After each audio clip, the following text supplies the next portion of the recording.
Galatians chapter 6, verses 1 to 5. Brethren, if a man be overtaken in a fault, ye which are spiritual, restore such as one in the spirit of meekness, considering thyself, lest thou also be tempted. Bear ye one another's burdens, so as to fulfill the law of Christ. For if a man think himself to be something, when he is nothing, he deceives himself. Let every man prove his own work, and then shall he have rejoicing in himself alone, and not in another. For every man shall bear his own burden.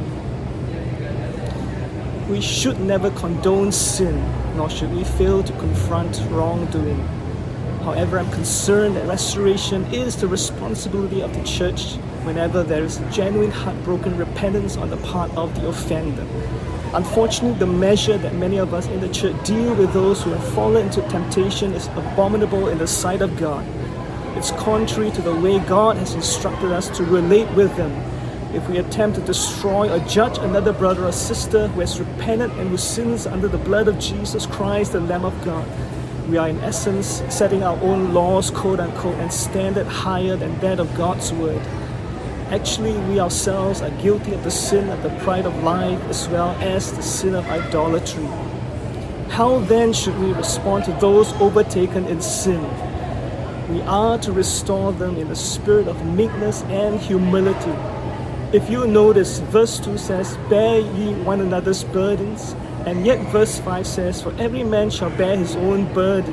Is there a seeming contradiction between verse 2 and verse 5?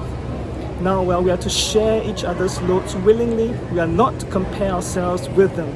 We must ask the Lord to search and examine our own hearts. Let there be no self-righteousness, lest we are also tempted. We are not morally and spiritually superior to others. It's only by the grace of God that we stand.